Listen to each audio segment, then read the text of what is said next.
আসসালামু আলাইকুম। আমন্ত্রণ বাংলা ভিশন সংবাদে আপনাদের সাথে আছি নাদিরা আশরাফ। শুরুতেই বিআরবি কেবলস সংবাদ শিরোনাম। করোনায় 2 মাসের মধ্যে সর্বোচ্চ শনাক্ত, আরও 78 মৃত্যু। ঢাকার পার্শ্ববর্তী 7 জেলায় কাল থেকে কঠোর লকডাউন, দূরপাল্লার বাস চলাচল বন্ধ। পরীক্ষামূলকভাবে ফাইজারের টিকাদান শুরু। প্রথম দিনে 360 জনকে দেয়া হলো রাজধানীর 3টি কেন্দ্রে। টিকা গ্রহীতাদের স্বস্তি। লক্ষ্মীপুর 2 আসনে নির্বাচিত হলেন আওয়ামী লীগের নুরুদ্দিন। ইউপি নির্বাচনে সহিংসতায় নিহত 2। নির্বাচন সুষ্ঠু হয়েছে দাবি ইসি সচিবের। মেগা প্রকল্প নিয়ে মেগা মিথ্যাচারে নেমেছে বিএনপি। দুর্নীতির প্রবণতা মিশে গেছে দলটির অস্থিমজ্জায়, বলেছেন ওবায়দুল কাদের।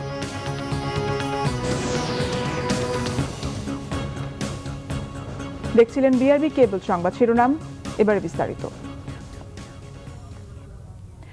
দেশে করোনায় আরও 78 জনের মৃত্যু হয়েছে। শনাক্ত 4,500-এরও বেশি, যা গত 2 মাসের মধ্যে সর্বোচ্চ। শনাক্তের হার ছাড়িয়েছে 19%।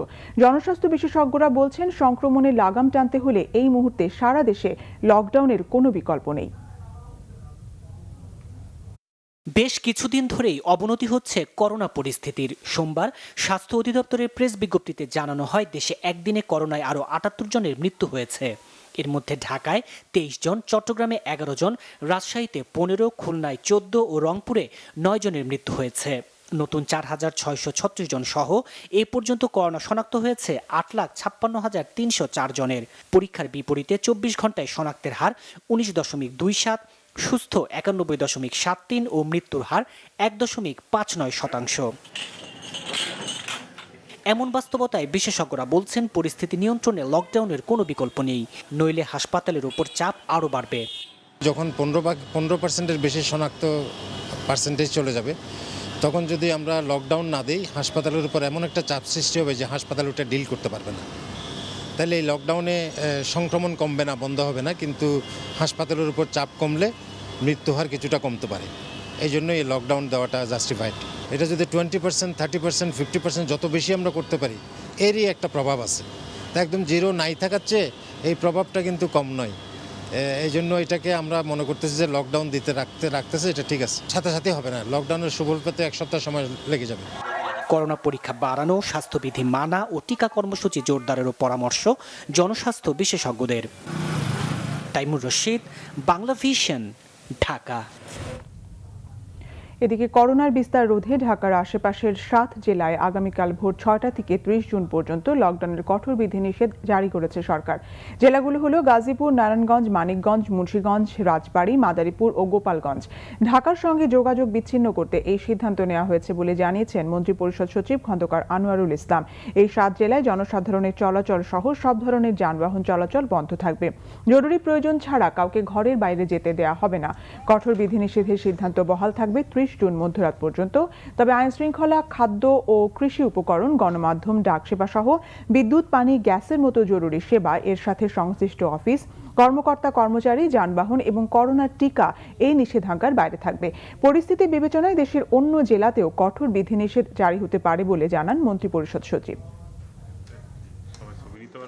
যদি কোনো লোকাল অথরিটি মনে করে যে তাদের এলাকাতে অ্যাগ্রাভেট করে গেছে, বন্ধ করা দরকার, দে উইল ক্লোজ ইট। এটা তাদেরকে ওই অরিজিনাল যে সার্কুলার ওখানে অথরাইজ করা আছে। ঢাকার বিষয়ে আর কোনো সিদ্ধান্ত ইমিডিয়েটলি আসবে না। অন্যদিকে দেশে করোনা পরিস্থিতি কেবল ভয়াবহতার দিকেই যাচ্ছে। রাজশাহী মেডিকেল করোনা ওয়ার্ডে মারা গেছে আরও 13 জন। খুলনার পরিস্থিতিও উদ্বেগজনক। মঙ্গলবার থেকে জেলায় শুরু হচ্ছে কঠোর লকডাউন। এছাড়া দেশের বিভিন্ন জায়গায় লকডাউনের আওতায় আনা হচ্ছে। এতেও বাড়ছে না গণসচেতনতা, কমছে না সংক্রমণ। রাজশাহী মেডিকেলে করোনায় মৃত্যুর মিছিল দীর্ঘ হচ্ছে। আজ আরও 13 জনের মৃত্যু হয়েছে। এদের মধ্যে রাজশাহীর 3 জন, চাঁপাইনবাবগঞ্জের 6 জন, নাটোরের 3 জন এবং নওগাঁর 1 জন। 309 বেডের বিপরীতে রোগী ভর্তি আছেন 402 জন। এ নিয়ে গত 21 দিনে হাসপাতালটিতে 216 জনের মৃত্যু হয়েছে। নাটোরে সংক্রমণ ঊর্ধ্বমুখী। নাটোর ও সিংড়া পৌর এলাকায় 2 দফা 14 দিনের কঠোর লকডাউনের 13তম দিনে স্বাস্থ্যবিধি মানাতে কাজ করছে আইন শৃঙ্খলা বাহিনীর সদস্যরা। টাঙ্গাইল ও এলেঙ্গা পৌরসভায় মঙ্গলবার থেকে শুরু হচ্ছে 7 দিনের লকডাউন। জেলায় এ মহামারীতে মারা গেছেন আরও 1 জন। নতুন শনাক্ত 165 জন। জয়পুরহাটে কঠোর বিধিনিষেধের মধ্যেও সংক্রমণের হার ঊর্ধ্বমুখী। 48 ঘন্টায় জেলায় মারা গেছেন 8 জন। 372টি নমুনা পরীক্ষায় শনাক্ত 96 জন।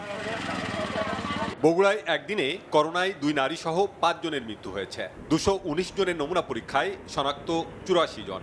কঠোর বিধিনিষেধের মধ্যেও স্বাস্থ্যবিধি মানায় গরজ নেই সাধারণ মানুষের।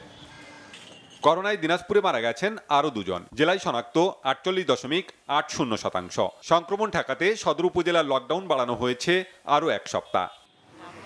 এদিকে দক্ষিণের জেলা খুলনায় করোনায় আরও 9 জনের মৃত্যু হয়েছে। এর মধ্যে খুলনা মেডিকেল কলেজ হাসপাতালে 4 জন, গাজী মেডিকেল কলেজে 4 জন ও জেনারেল হাসপাতালে মারা গেছেন 1 জন। সংক্রমণ ঠেকাতে মঙ্গলবার থেকে কার্যকর হচ্ছে কঠোর লকডাউন।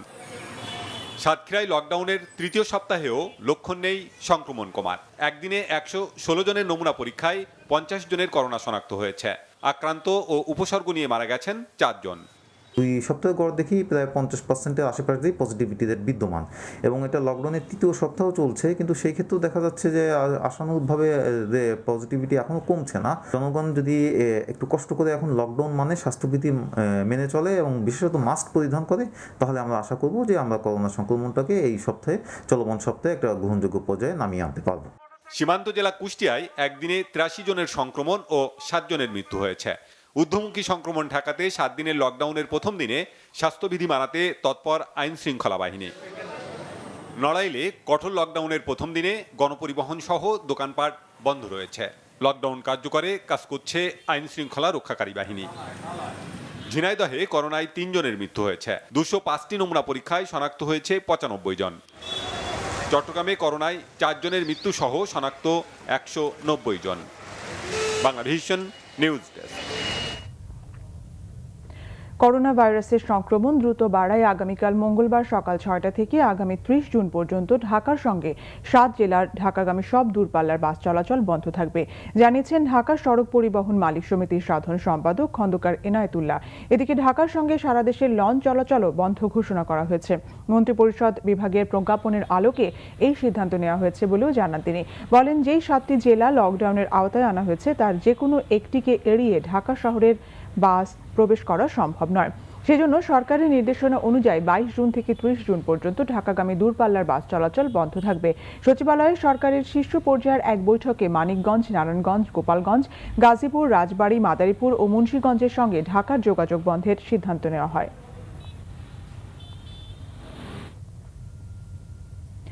পরীক্ষামূলকভাবে ফাইজারের টিকা দেওয়া শুরু হয়েছে। রাজধানীর 3টি কেন্দ্রে বঙ্গবন্ধু শেখ মুজিব মেডিকেল বিশ্ববিদ্যালয়, শেখ রাসেল গ্যাস্ট্রো লিভার এবং কুর্মিটোলা জেনারেল হাসপাতাল এই টিকা দেওয়া হয়। প্রথম দিন 360 জনকে এই টিকা দেওয়া হয়। ফাইজারের টিকা নেওয়ার পর স্বস্তি বোধ করছেন বলে জানিয়েছেন টিকা গ্রহীতারা। 1 সপ্তাহ পর্যবেক্ষণের পর অন্যদের দেওয়া শুরু হবে বলে জানিয়েছেন স্বাস্থ্য কর্মকর্তারা। 1 মাস পর ঈদের পরে প্রথম ডোজ গ্রহীতাদের দ্বিতীয় ডোজ দেওয়া শুরু হবে। করোনা প্রতিরোধে দেশের তৃতীয় ভ্যাকসিন হিসেবে ফাইজারের টিকা দেওয়া শুরু হলো সোমবার সকাল 9টায়। রাজধানীর 3টি হাসপাতালের টিকাদান কেন্দ্রে ফাইজারের ভ্যাকসিন দেওয়ার কার্যক্রম শুরু হয়, চলে বেলা 3টা পর্যন্ত। রেজিস্ট্রেশন করেছেন কিন্তু আগে নিতে পারেন নাই এমন ব্যক্তিদেরই দেওয়া হয় ভ্যাকসিন। রাজধানীর বঙ্গবন্ধু শেখ মুজিব মেডিকেল বিশ্ববিদ্যালয় কেন্দ্রে সুশৃঙ্খলভাবে চলে টিকাদান কার্যক্রম। টিকা নেওয়ার পর কেন্দ্রের পরিবেশ নিয়েও সন্তুষ্ট গ্রহীতারা। তো এটা এতদিন সুযোগ ছিল না, এখন আসছে, সেই জন্য আমার ভালো লাগছে, যদিও একটু ভয়ও কাজ করছে। টিকা নেওয়ার পরেও খুব ভালো ফিল করতেছি, একটু মানসিকভাবেও যে একটা দিয়েছে এবং নেক্সট ডেটাও ফিক্স আপ করে দিয়ে দিচ্ছেন। ফাইজারের টিকা দিলাম ট্রায়াল ভার্সনে, তো সেটা হতে পারে আমার অনেক ভালো লাগতেছে। প্রথম পর্যায়ের গ্রহীতাদের পর্যবেক্ষণের পর পরবর্তীতে আরও বেশি মানুষকে এই টিকা দেওয়া হবে বলে জানান স্বাস্থ্য অধিদপ্তরের অতিরিক্ত মহাপরিচালক। ফাইজারের টিকা প্রথম দিচ্ছি।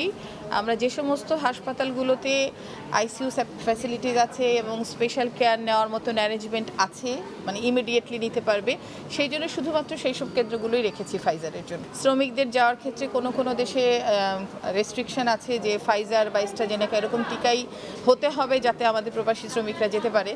সেই সব বিষয়গুলো আমাদের চিন্তার মধ্যে রয়েছে যে তাদেরকে অগ্রাধিকার দেওয়ার বিষয়টা। টিকা কেন্দ্রে সর্বোচ্চ সতর্কতা অবলম্বন করা হয়েছে বলে জানান কর্তৃপক্ষ। 120 জনের আমরা দিব, এরপর আমরা 7 দিন অপেক্ষা করব। 7 দিন পরে আমরা ইনশাল্লাহ আমরা আবার পরবর্তী যাদের বাকি থাকবে তাদেরকে আমরা দেওয়ার 28 দিন পরে দেওয়ার কথা আর কি। এবং সেভাবে আমরা চিন্তা করছি, এটা আবার ঈদের দিন পড়ে যাচ্ছে, এই জন্য হয়তো আমরা ঈদের জাস্ট 2-1 দিন পরেই ওপেনিং ডে যেদিন হবে ওই দিন থেকেই আমরা আবার এই ফার্স্ট ডোজটাই সেকেন্ড ডোজটা আমরা দিতে পারবো। প্রথম চালানে আসা ফাইজারের 1 লাখ টিকা 50,000 মানুষকে দেয়া হবে। ইমরুল কায়েস, বাংলা ভিশন, ঢাকা। মহামারী করোনার চোখ রাঙানির মাঝেও নতুন অ্যান্টিবায়োটিক আবিষ্কার করে বিশ্বে আলোড়ন তুলেছেন ঢাকা বিশ্ববিদ্যালয়ের একদল গবেষক। সহজলভ্য পার্ট দিয়ে উৎপাদন করা যাবে নতুন এই অ্যান্টিবায়োটিক হোমিকরসিন। সংশ্লিষ্টরা বলছেন এটি শুধু ব্যাকটেরিয়ার বিরুদ্ধে নয়, কাজ করবে মানবদেহে রেজিস্ট্যান্স হওয়া অ্যান্টিবায়োটিকের বিরুদ্ধেও। তবে তাদের শঙ্কা সঠিক পৃষ্ঠপোষকতা না পেলে হাতছাড়া হয়ে যেতে পারে বিস্ময়কর এই আবিষ্কার। মামুন আবদুল্লাহর রিপোর্ট। অ্যান্টিবায়োটিকের ইতিহাস খুব বেশি দিনের নয়। মাত্র ৮০ বছর আগে এটি আবিষ্কার হলেও পৃথিবী জুড়ে চিকিৎসা বিজ্ঞানে এখন বড় সমস্যা মানবদেহে অ্যান্টিবায়োটিক রেজিস্ট্যান্স হয়ে যাওয়া, যার কারণ হিসেবে যত্রতত্র এর অপব্যবহারকেই দুষছেন সংশ্লিষ্টরা। এমন হতাশাজনক বাস্তবতার মাঝে আলো ছড়িয়েছেন ঢাকা বিশ্ববিদ্যালয়ের একদল গবেষক। সোনালী আঁশ পাট দিয়েই এবার আবিষ্কার করলেন চিকিৎসা বিজ্ঞানের বিস্ময়কর নাম অ্যান্টিবায়োটিক। গবেষকরা বলছেন নব আবিষ্কৃত অ্যান্টিবায়োটিক ছোট প্রোটিন হওয়ায় এটি শুধু মানবদেহের ব্যাকটেরিয়া প্রতিরোধে সক্ষম নয়, রেজিস্ট্যান্স হওয়া ব্যাকটেরিয়া সুপারবাগের বিরুদ্ধেও কার্যকর। অ্যান্টিবায়োটিক রেজিস্ট্যান্স ব্যাকটেরিয়াগুলিকে এগুলি সবগুলিকে মেরে ফেলতে পারে। সুতরাং এটা সম্বন্ধে আমরা খুব আশাবাদী যে ভবিষ্যতে এটা অনেক ভালোভাবে ব্যবহার করা যেতে পারে। যদি আমাদের দেশে এই মলিকুলটাকে যদি আমরা রাখতে চাই, না হলে তো কিছু করা থাকবে না, হয়তো বিদেশিরাই কাজ করবে এটার উপরে। সর্বশেষ মেরোপিনাম নামে অ্যান্টিবায়োটিক ব্যবহার করছেন চিকিৎসকরা, তবে সেটিও অকার্যকর হয় বিশ্বব্যাপী নতুন আলোচনার জন্ম দেবে হোমিক্রোসিন নামের এই অ্যান্টিবায়োটিক। প্রি ক্লিনিক্যাল স্টাডিটা করার আমরা চেষ্টা করছি মাউস মডেলে। আমরা যেমন লার্জ স্কেল প্রোডাকশনটা এখন দেখার চেষ্টা করছি যে হেটারোলগাস কোনো কমার্শিয়াল সুইটেবল কোনো হোস্টের মধ্যে এটা লার্জ স্কেলে প্রডিউস করা যায় কিনা। গবেষণা দলের নেতৃত্ব দিয়েছেন ঢাকা বিশ্ববিদ্যালয়ের প্রাণ রসায়ন ও অনুপ্রাণ বিজ্ঞান বিভাগের অধ্যাপক ডক্টর হাসিনা খান। বলেন আধুনিক ল্যাবরেটরি সংশ্লিষ্ট যন্ত্রপাতি পেলে সম্ভব আরও নতুন আবিষ্কার। এরকম অনেক অনেক অ্যান্টিবায়োটিকের সোর্স কিন্তু আমরা ইদানিংই শুনছি আমাদের বিভিন্ন সহকর্মীদের সাথে। আমার নিজের ল্যাবরেটরিতেও আমরা কাজ করছি, একটা মনে হচ্ছে একটা অভিনব অ্যান্টিবায়োটিক হবে এটা। কিন্তু এই কাজগুলো করার জন্যে যেটা একটা তো হচ্ছে দক্ষ কিছু গবেষক দরকার, কিছু দক্ষ এবং কিছু পিএইচডি স্টুডেন্ট। আর একটা খুব বড় চ্যালেঞ্জ হচ্ছে যে ওরকম গবেষণাগার দরকার। এখন থেকে ঠিক ৬৬ বছর আগে ঢাকা বিশ্ববিদ্যালয়ের এই একই বিভাগ থেকে রমনাসিন নামে একটি নতুন অ্যান্টিবায়োটিকের আবিষ্কার হয়েছিল। তবে সে সময় পৃষ্ঠপোষকতার অভাবে আলোর মুখ দেখেনি সে আবিষ্কার। তাই সংশ্লিষ্টদের আশঙ্কা সারা বিশ্বে যখন অ্যান্টিবায়োটিকের হাহাকার, তখন নতুন করে আলোর মুখ দেখবে কিনা তাদের এই নতুন অ্যান্টিবায়োটিকের আবিষ্কার। মামুন আবদুল্লাহ, বাংলা ভিশন, ঢাকা। লক্ষ্মীপুর ২ আসনে উপনির্বাচনে আওয়ামী লীগের প্রার্থী অ্যাডভোকেট নুরুদ্দিন চৌধুরী নয়ন বেসরকারিভাবে নির্বাচিত হয়েছেন। সোমবার রাত ৮টার দিকে উপনির্বাচনের রিটার্নিং অফিসার দুলাল তালুকদার এই ফলাফল ঘোষণা করেন। নুরুদ্দিন চৌধুরী নয়ন ১,২২,৫৪৭ ভোট পেয়ে বেসরকারিভাবে নির্বাচিত হন। তার নিকটতম প্রতিদ্বন্দ্বী জাতীয় পার্টি প্রার্থী শেখ মোহাম্মদ ফায়েজুল্লাহ শিপন পেয়েছেন ১,৮৮৬ ভোট। এর আগে সোমবার সকাল ৮টা থেকে এই আসনের ভোট গ্রহণ চলে বিকেল ৪টা পর্যন্ত। প্রথমবারের মতো ১৩৬টি কেন্দ্রে ভোটাররা ইভিএম এর মাধ্যমে ভোট প্রয়োগ করেছেন। এদিকে দেশের বিভিন্ন স্থানের ২০৪টি ইউনিয়ন পরিষদ নির্বাচনের ভোট গ্রহণ শেষ হয়েছে। এর মধ্যে বেশ কিছু ইউনিয়নে ফলাফলও ঘোষণা করা হয়েছে। নির্বাচনী সহিংসতায় বরিশাল ও ভোলায় ২ জন নিহত হয়েছে। পটুয়াখালীতে 2 প্রার্থীর সমর্থকদের মধ্যে সংঘর্ষে গুরুতর আহত হয়েছেন 2 জন। দুপুরে বরিশালের গৌর নদীতে খানজাপুর ইউনিয়নের নির্বাচনী সহিংসতায় মৌজে আলী মৃধা নামে একজন নিহত হয়েছেন। আহত হয়েছেন 2 জন। কমলাপুর সরকারি প্রাথমিক বিদ্যালয় কেন্দ্রের বাইরে ঘটে এই ঘটনা। ভোলার চর ফ্যাশনে নির্বাচনী সহিংসতায় মনির নামে এক যুবক গুলিবিদ্ধ হয়ে নিহত হয়েছে। আহত হয়েছেন একজন। স্থানীয়রা জানান হাজারীগঞ্জ ইউনিয়নের ৫ নম্বর ওয়ার্ডের চর ফকিরা কোয়াইট প্রাথমিক বিদ্যালয় কেন্দ্রের বাইরে প্রভাব বিস্তার নিয়ে 2 মেম্বার প্রার্থীর কর্মীদের মধ্যে সংঘর্ষ হলে এই ঘটনা ঘটে। পরিস্থিতি নিয়ন্ত্রণে আনতে পুলিশ 12 রাউন্ড গুলি চালায়। এদিকে নির্বাচন কমিশন সচিব হুমায়ুন কবির খন্দকার বলেছেন, দুই একটি বিচ্ছিন্ন ঘটনা ছাড়া সারা দেশে নির্বাচন সুষ্ঠু হয়েছে। তিনি বলেন, নির্বাচনে বিচ্ছিন্ন ঘটনায় 2 জন নিহত হয়েছেন ও 8 জনকে আটক করা হয়েছে। কমিশন কার্যালয়ে এক সংবাদ সম্মেলনে তিনি এই তথ্য জানান। কয়েকটি জায়গায় বিচ্ছিন্ন ঘটনা ঘটেছে, 2 জন নিহত হয়েছেন, সেই জন্য আসলে কোনো মৃত্যুই আমাদের কাম্য নয়। এছাড়া সমস্ত ইউনিয়ন পরিষদ, পৌরসভা এবং জাতীয় সংসদের যে উপনির্বাচন, সবগুলো নির্বাচন শান্তিপূর্ণভাবে অনুষ্ঠিত হয়েছে। বিষয়টি হলো, যেহেতু প্রার্থীদের নিজেদের মধ্যে ধাওয়া পাল্টা ধাওয়ায় মারা গিয়েছেন, এটি প্রার্থীরাই ব্যবস্থা নেবেন এবং এটি আমরা জেনেছি, তদন্ত হওয়ার পরে বিস্তারিত বোঝা যাবে। আওয়ামী লীগের সাধারণ সম্পাদক ওবায়দুল কাদের বলেছেন, যারা নিজেদের সময় দেশে একটি মেগা প্রকল্প করার সাহস দেখাতে পারেনি, তারাই এখন মেগা প্রকল্প নিয়ে মেগা মিথ্যাচারে নেমেছে। তথ্য ও সম্প্রচার মন্ত্রী ডক্টর হাসান মাহমুদ জানিয়েছেন, বিএনপি মহাসচিবের কাছে তার দলের চেয়ারপারসনের চেয়ে নায়িকা পরীমনির গুরুত্ব বেশি, আর এই কারণেই তারা এ বিষয়ে কথা বলছেন বলে মন্তব্য করেন তথ্যমন্ত্রী।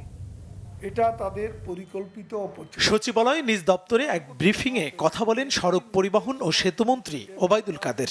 এ সময় তিনি বলেন, দুর্নীতি প্রবণতা বিএনপির অস্থিমজ্জায় মিশে গেছে। বর্তমান সময়ে কোন সেক্টরে দুর্নীতি হচ্ছে তা সুনির্দিষ্টভাবে জানাতে বিএনপি নেতাদের প্রতি আহ্বান জানান কাদের। বিএনপি মহাসচিব মেগা প্রকল্পে দুর্নীতির কাল্পনিক অভিযোগ করেছেন। আসলে মিথ্যা অভিযোগ, প্রতিহিংসা পরায়ণ ও ব্যর্থ এক বিরোধী দলের ঈর্ষাকাতরতা ছাড়া আর কিছু নয়। তারা সরকারের উন্নয়ন কার্যক্রম দেখে নিজেদের আমলে ব্যর্থতা ঢাকতে পরিকল্পিত মিথ্যাচার করছে। যারা নিজেদের সময় দেশে একটি মেগা প্রকল্প নেওয়ার সাহস, সক্ষমতা দেখাতে পারেনি, তারা আজ মেগা প্রকল্প নিয়ে মেগা মিথ্যাচারে নেমেছে। এটা তাদের পরিকল্পিত অপচেষ্টা। অব্যাহত মিথ্যাচার করে দেশের ইমেজ নষ্ট করা বিএনপির লক্ষ্য।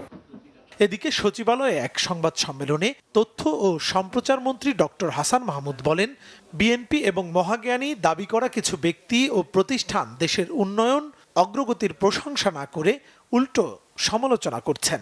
কে কোথায় মধ্যরাতে গিয়ে মদ্যপান করে, সেই জন্য সেখানে কোনো ঘটনা ঘটলো এবং সেটি নিয়ে আমি দেখলাম যে যেভাবে সবাই মত্ত হয়ে গেল। সংসদে বিএনপি দলীয় গ্রুপের নেতা দেখলাম যে তিনি এই বিষয়টা নিয়ে বেশ কয়েকদিন ধরে বক্তব্য রেখেছেন। বিএনপি দলীয় গ্রুপের নেতা, আমার কাছে মনে হলো তার কাছে বেগম খালেদা জিয়ার চেয়েও ওই চিত্রনায়িকা বেশি গুরুত্বপূর্ণ হয়ে গেছে। সেজন্য এটা নিয়ে তিনি সেখানে বেশ কয়েকদিন বক্তব্য রেখেছেন। সরকার দক্ষভাবে পরিচালনা করায় বাংলাদেশ আজ মধ্যম আয়ের দেশে উন্নীত হয়েছে। জিডিপি প্রবৃদ্ধি 6.2% হতে যাচ্ছে, কিন্তু দেশের এত সব দৃশ্যমান অগ্রগতি দেখেও সমালোচনা করছে বিরোধীরা। দেশের অগ্রগতি প্রচার করার আহ্বান জানান তথ্য ও সম্প্রচার মন্ত্রী। মুহিবুল্লাহ মুহিব, বাংলা ভিশন, ঢাকা। আওয়ামী লীগের ইউনিট পর্যায়ের সম্মেলন সহ প্রতিটি সম্মেলনে যাতে কোনো সুযোগ সন্ধানী দলে প্রবেশ করতে না পারে, সেজন্য কঠোর নজরদারি থাকবে জানিয়েছেন আওয়ামী লীগের যুগ্ম সম্পাদক মাহবুবুল আলম হানিফ। সোমবার চট্টগ্রামে 2 দিনব্যাপী সাংগঠনিক বৈঠকের শেষ দিনে নগর কমিটির নেতাদের সঙ্গে বৈঠক শেষে এই কথা বলেন হানিফ। আগামী সেপ্টেম্বর বা অক্টোবরের মধ্যে ইউনিট পর্যায়ের সম্মেলন শেষ করে নভেম্বরের মধ্যে থানা কমিটি এবং ডিসেম্বরের দিকে মহানগরের সম্মেলন শেষ করা হবে বলে জানান তিনি আরও জানান, বিগত সময়ে দলের সিদ্ধান্ত অমান্য করে যারা দলীয় প্রার্থীর বিরুদ্ধে বিভিন্ন নির্বাচনে অংশ নিয়েছেন তাদেরকে কোনো পদে রাখা হবে না। হানিফ বলেন, সহযোগী সংগঠন থেকে নেতাদের সুযোগ দেওয়া হবে দলে। চট্টগ্রাম মহানগর থানা ওয়ার্ড এবং ইউনিট কমিটিকে ঢেলে সাজানো হবে বলেও জানান তিনি।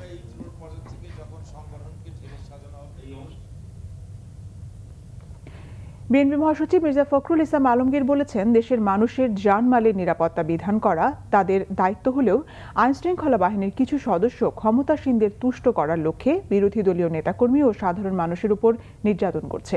চট্টগ্রামে ছাত্রদল নেতা সাইফুল ইসলামকে গ্রেফতারের পর তার পায়ে গুলি করার ঘটনায় নিন্দা জানিয়ে সোমবার একটি বিবৃতি দিয়েছেন বিএনপি মহাসচিব।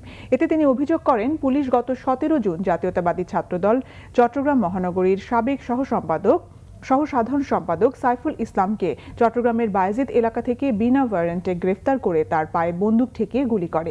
তিনি আরও বলেন, পুলিশ ছাত্রনেতা সাইফুলের উপর যে পৈশাচিক নির্যাতন চালিয়েছে তা মানবতা বিরোধী অপরাধের শামিল।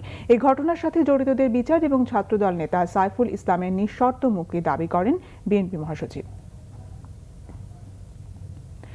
বিদেশি সিরামিকের ওপর শুল্ক কমানোর সিদ্ধান্তে দেশীয় শিল্পের জন্য হুমকি দেখছেন উদ্যোক্তারা। তাদের দাবি, টাইলস আমদানিতে ন্যূনতম ট্যারিফ মূল্য কমানোর প্রস্তাব তুলে না নিলে ঝুঁকিতে পড়বে দেশীয় সিরামিক পণ্য, হোঁচট খাবে এই শিল্পের রপ্তানি।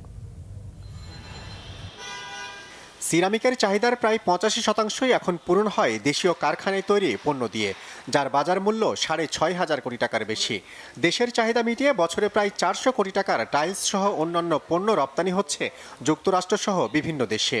কাঁচামাল ও গ্যাসের দাম বাড়ায় দেশীয় পণ্যের প্রতিযোগিতায় টিকে থাকতে যখন হিমশিম অবস্থা, তখন বিদেশি সিরামিকের ট্যারিফ মূল্য কমানো মরার ওপর খাড়ার ঘা হিসাবে দেখছেন উদ্যোক্তারা। ওভারঅল বাজেট ভালো হয়েছে, কিন্তু শুধু সিরামিক সেক্টরের ক্ষেত্রে বাজেটটা বিমাতাসুলভ আচরণ হয়েছে ওনাদের, যেহেতু আমদানি পর্যায়ে ওনারা ট্যারিফ মূল্য কমিয়েছে। এতে করে যারা লোকাল উৎপাদন করে তাদের জন্য হুমকি হবে সামনের দিকে। ওয়ার্ল্ডের যে কোনো দেশের সঙ্গে আমরা কম্পিটিশনে পড়ব এবং আমাদের উৎপাদিত পণ্যের দাম বেশি পড়বে। সিরামিক শিল্প সমিতির নেতাদের দাবি, পরপর 2 বছর ট্যারিফ মূল্য কমানোয় প্রতি বর্গফুট বিদেশি টাইলসের দাম 24 টাকা কমেছে। অন্যদিকে দেশীয় সিরামিকের উপর বাড়তি শুল্ক ও ভ্যাটের ভারে ঝুঁকিতে পড়েছে 9,000 কোটি টাকার বিনিয়োগ। সরকারি বেরকার যে পলিসি আছে, এই পলিসিতেই কিন্তু বলা আছে যে লোকাল ইন্ডাস্ট্রিকে প্রোটেকশন দেওয়া। যে জিনিস এখন বাংলাদেশে আমরা তৈরি করতে পারতেছি, হ্যাঁ, তো বাইরে থেকে যে এই জিনিসই যদি আমরা আবার নিয়ে আসি, তাহলে আমরা কী হলাম? আমরা তো ক্ষতিগ্রস্ত হলাম। বাংলাদেশ থেকে যদি টাইলস যদি আমদানি হয়, তো আমার দেশের ডলার তো বাইরে চলে যাবে। এই জন্যই আমরা বারবার একই কথা বলে যাচ্ছি, আমদানির পর্যায়ে আমাদের ট্যারিফ ভ্যালুটা বৃদ্ধি করতে হবে, আর আমাদের সাপ্লিমেন্টারি ডিউটিটা 15% আছে, সেটা আমরা সম্পূর্ণরূপে আমরা এটা প্রত্যাহার চাচ্ছি। দেশীয় শিল্প সুরক্ষা এবং এই খাত থেকে সরকারের রাজস্ব বাড়াতে বিদেশি সিরামিকের ন্যূনতম ট্যারিফ মূল্য না কমিয়ে বাড়ানোর দাবি উদ্যোক্তাদের। জিয়াউল হক সবুজ, বাংলা ভিশন, ঢাকা। ঢাকা বিশ্ববিদ্যালয়ের সকল শিক্ষার্থীকে অগ্রাধিকার ভিত্তিতে টিকা দেওয়ার আহ্বান জানিয়েছেন বিশ্ববিদ্যালয় শাখা ছাত্রলীগের সভাপতি সঞ্জিত চন্দ্র দাস। সকালে বিশ্ববিদ্যালয়ের রাজু ভাস্কর্যের সামনে ছাত্র সমাবেশে কথা বলেন তিনি। টিকা দেওয়া শেষ হলে আবাসিক হল খুলে দেওয়া সহজ হবে বলেও জানান তিনি। ঢাকা বিশ্ববিদ্যালয় শাখা ছাত্রলীগের সাধারণ সম্পাদক সাদ্দাম হোসেন বলেন, দীর্ঘদিন ধরে বিশ্ববিদ্যালয় বন্ধ থাকায় আর্থিক সংকটে থাকা শিক্ষার্থীদের কথা বিবেচনায় নিয়ে আবাসিক ও পরিবহন ফি প্রত্যাহার করতে হবে। এদিকে সাংবাদিকদের এক প্রশ্নের জবাবে বিশ্ববিদ্যালয়ের উপাচার্য অধ্যাপক ডক্টর আখতারুজ্জামান বলেন, শিক্ষার্থীদের টিকার আওতায় আনতে স্বাস্থ্য মন্ত্রণালয় থেকে আশ্বাস পাওয়া গেছে। সকল শিক্ষক এবং সকল কর্মকর্তা কর্মচারী তাদেরকে টিকা কার্যক্রমের আওতায় আনা। গতকালকেরও আমি মাননীয় স্বাস্থ্যমন্ত্রীর সাথেও কথা বলেছি, তো ওনারাও খুব আন্তরিকভাবে প্রয়াস নিচ্ছেন। রাজধানীর গণপরিবহনে স্বাস্থ্যবিধির তোয়াক্কা নেই। যাত্রী আর পরিবহন শ্রমিক দুই দিকেই চলছে খামখেয়ালি। অর্ধেক সিট খালি রাখা আর মাস্ক ব্যবহার সহ নিয়ম মানায় অনীহা দুপক্ষেরই। তার উপর অতিরিক্ত ভাড়া আদায় তো হচ্ছেই। করোনা সংক্রমণ মোকাবেলায় রাজধানীতে অর্ধেক আসন খালি রেখে গণপরিবহন চলাচলের নিয়ম রয়েছে। এক্ষেত্রে যাত্রীদের গুনতে হবে অতিরিক্ত 60% ভাড়া। এমন নিয়ম থাকলেও চলমান লকডাউন পরিস্থিতিতে ঢাকার গণপরিবহনের উল্টো চিত্র। বেশিরভাগ গণপরিবহনেই মাস্ক পরিধান সহ স্বাস্থ্যবিধিতে অনীহা রয়েছে। গাফিলতি ড্রাইভার, কন্ডাক্টর, হেল্পার, যাত্রী সব দিকেই। চার ফ্যামিলির লোক দেখে বসছে, বলছি মাস্কটা তো অনেক মানুষে ব্যবহার করে না। মাস্ক ব্যবহার অসহ্য লাগে। কেমন লাগে মাস্ক পরলে? অসহ্য লাগে। করোনা যদি হয়ে যায়, আল্লাহ যদি মরণ লিখে রাখে তাহলে হবে। শুরুতে কয়েকদিন অর্ধেক সিট খালি রাখা হলেও এখন আবার আগের দশা।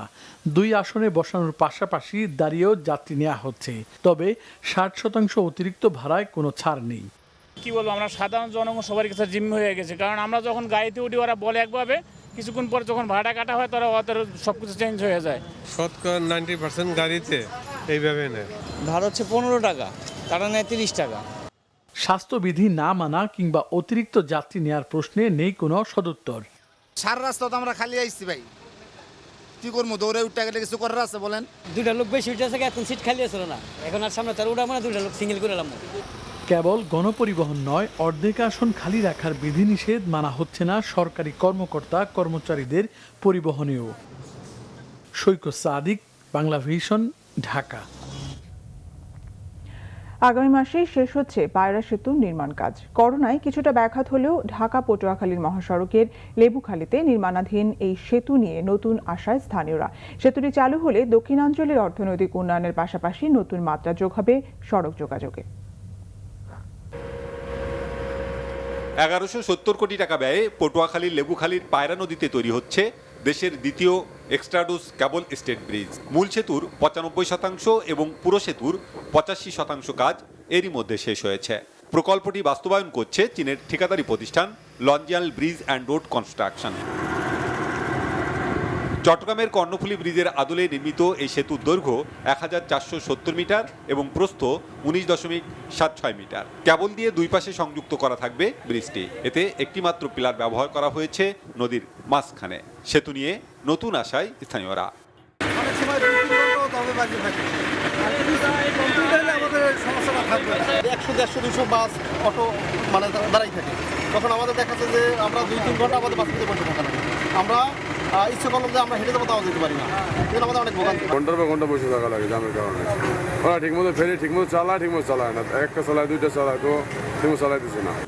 শেষ মুহূর্তের কাজ চলছে সেতুতে। আগামী মাসেই যান চলাচলের আশা কর্তৃপক্ষের। করোনাকালীন সময়ে শত বাধা বিপত্তির সত্ত্বেও আমাদের ঠিকাদার কনসালটেন্ট সহ আমাদের সর্বপর্যায়ের কর্মকর্তা কর্মচারী এই প্রকল্পের কাজে সার্বক্ষণিকভাবে নিয়োজিত আছে এবং ঠিকাদারের সাথে আমাদের যে চুক্তি তাতে ব্রিজটা অক্টোবরে শেষ হওয়ার কথা। তা আমরা ইতিমধ্যে আলাপ করেছি, এটা অবশ্যই আমরা চেষ্টা করতেছি তার আগে শেষ করার। অর্থনৈতিক উন্নয়নের দ্বার উন্মোচনের অপেক্ষায় ব্যবসায়ীরা। তাপবিদ্যুৎ কেন্দ্র, পায়রা সমুদ্র বন্দর, কুয়াকাটা বন্দর এবং মাননীয় প্রধানমন্ত্রী তালতলি যে আমাদের যে জাহাজের জন্য যে স্টেশন বন্দর দিয়েছে, যেটা আমাদের জাহাজ কাটার জন্য যে চিটাং আছে যেটা দিয়েছে, এটা আমূল পরিবর্তন হবে আমাদের অর্থনীতিতে। ব্রিজটি চালু হলে পটুয়াখালীর পায়রা সমুদ্র বন্দর, তাপবিদ্যুৎ কেন্দ্র সহ সাগরকন্যা কুয়াকাটার সাথে সারা দেশের সড়ক যোগাযোগে নতুন দিগন্তের সূচনা হবে। Bangla Vision news desk. বিদ্যুৎ স্পৃষ্টে সাতক্ষীরায় আলাদা জায়গায় মা ও ছেলে সহ 3 জনের মৃত্যু হয়েছে। সাতক্ষীরায় কালীগঞ্জে ভিজা কাপড় রোদে মেলতে গিয়ে বৈদ্যুতিক তারে জড়িয়ে পড়েন মা মরিয়ম বেগম। এ সময় মাকে বাঁচাতে গেলে ছেলে রোকন সর্দার ও তার মায়ের মৃত্যু হয়। এ সময় আহত হয় রোকন সর্দারের 2 ছেলে কামাল সর্দার ও আফসার সর্দার। এদিকে কলারা উপজেলায় আম পাড়তে গিয়ে বৈদ্যুতিক তারে জড়িয়ে জাহিদুল ইসলামের মৃত্যু হয়েছে। তিস্তা ব্যারেজ পয়েন্টে পানি কমেছে নদীর ভাটিতে। এর আগে উজানের ঢলে রংপুরে তিস্তা নদীর পানি বেড়ে রংপুরের গঙ্গাচড়ার 15টি চরে বন্যা দেখা দিয়েছে। সোমবার সকাল থেকে তিস্তা নদীর পানি বেড়ে বিপদসীমা ছুঁই করছিল। সে সময় তিস্তা ব্যারেজ পয়েন্টে 3 সেন্টিমিটার নিচে দিয়ে পানি বয়ে যাচ্ছিল। পানি উন্নয়ন বোর্ড জানিয়েছে, গতকাল রবিবার বিকেল থেকে নদীতে পানি ওঠানামা করছে। এতে নদী সংলগ্ন নিম্নাঞ্চলগুলো প্লাবিত হয়ে পড়েছে। উজানে পানি কমলে দ্রুত নিম্নাঞ্চল থেকে পানি সরে যাবে বলে জানানো হয়েছে। এবার আরো কয়েকটি অনুষ্ঠানের খবর নিয়ে ডেস্ক রিপোর্ট। ঈদুল আজহায় গ্রাহকদের রেফ্রিজারেটরের প্রয়োজনীয়তা বিবেচনায় রেখে সম্প্রতি সিঙ্গার ঈদ আনন্দ অফার শীর্ষক এক বিশেষ ক্যাম্পেইন শুরু করেছে সিঙ্গার। এই ক্যাম্পেইনের অধীনে এ পর্যন্ত 45 জন ক্রেতা রেফ্রিজারেটর বা ফ্রিজার কিনে সম্প্রতি 100% ছাড় পেয়েছেন, অর্থাৎ তারা একেবারে বিনামূল্যে পণ্যটি পেয়েছেন। এই ক্যাম্পেইন চলার সময় মোট 500 জন রেফ্রিজারেটর ক্রেতা 100% ডিসকাউন্ট পাবেন। শতভাগ ছাড় পাওয়ার পাশাপাশি AC, washing machine, microwave oven এবং গ্রাইন্ডার জেতারও সুযোগ পাবেন। এছাড়াও থাকছে রেফ্রিজারেটর এক্সচেঞ্জ করার মাধ্যমে 15,000 টাকা পর্যন্ত ছাড় এবং রেফ্রিজারেটর কেনার ক্ষেত্রে সর্বনিম্ন 2,000 টাকা মাসিক কিস্তির সুযোগ। সম্প্রতি এবি ব্যাংক লিমিটেড ও এসএ গ্রুপ অফ ইন্ডাস্ট্রিজের মধ্যে একটি সমঝোতা চুক্তি সই হয়েছে। এতে করে এসএ গ্রুপ অফ ইন্ডাস্ট্রিজের দেশব্যাপী কালেকশন এবি ব্যাংকের সব শাখা ও এজেন্ট আউটলেটের মাধ্যমে সংগৃহীত হবে। একই সাথে এসএ গ্রুপ অফ ইন্ডাস্ট্রিজের 2,500 কর্মকর্তা ও কর্মচারীর বেতন এখন থেকে এবি ব্যাংকের মাধ্যমে প্রদান করা হবে এবং এসএ গ্রুপ অফ ইন্ডাস্ট্রিজের সবাই এবি ব্যাংকের ক্রেডিট কার্ড সুবিধা পাবেন। এবি ব্যাংকের প্রেসিডেন্ট ও ব্যবস্থাপনা পরিচালক তারিক আফজাল এবং এসএ গ্রুপ অব ইন্ডাস্ট্রিজের চেয়ারম্যান মোহাম্মদ শাহাবুদ্দিন আলম নিজ নিজ প্রতিষ্ঠানের পক্ষে চুক্তিতে সই করেন। মোগল আমলের ঐতিহ্যবাহী খাবারের স্বাদ সবার কাছে পৌঁছে দিতে রাজধানীর ৩০০ ফিট সংলগ্ন ইন্টারন্যাশনাল কনভেনশন সিটি বসুন্ধরায় উদ্বোধন করা হয়েছে আইসিসিবি হেরিটেজ রেস্টুরেন্টের। সোমবার এর উদ্বোধন করেন অনুষ্ঠানের প্রধান অতিথি কথাসাহিত্যিক ও দৈনিক কালের কণ্ঠের সম্পাদক ইমদাদুল হক মিলন। এতে সভাপতিত্ব করেন আইসিসিবির chief operating officer M Jashimuddin. উদ্বোধনী অনুষ্ঠানের পর ঢাকাইয়া কাওয়ালি সঙ্গীতের আয়োজন করা হয়। Bangla Vision news desk. সংবাদ শেষ করব বিআরবি কেবলস শিরোনামগুলো আরেকবার জানিয়ে। করোনায় 2 মাসের মধ্যে সর্বোচ্চ শনাক্ত আরও 78 মৃত্যু। ঢাকার পার্শ্ববর্তী 7 জেলায় কাল থেকে কঠোর লকডাউন, ঢাকাগামী বাস ও লঞ্চ চলাচল বন্ধ। পরীক্ষামূলকভাবে ফাইজারের টিকাদান শুরু। প্রথম দিনে 360 জনকে দেয়া হলো রাজধানীর 3টি কেন্দ্রে টিকা গ্রহীতাদের স্বস্তি। লক্ষ্মীপুর 2 আসন নির্বাচিত হলেন আওয়ামী লীগের নুরুদ্দিন। ইউপি নির্বাচনে সহিংসতায় নিহত 2। নির্বাচন সুষ্ঠু হয়েছে দাবি ইসি সচিবের। মেগা প্রকল্প নিয়ে মেগা মিথ্যাচারে নেমেছে বিএনপি। দুর্নীতির প্রবণতা মিশে গেছে দলটির অস্থিমজ্জায়, বলেছেন ওবায়দুল কাদের।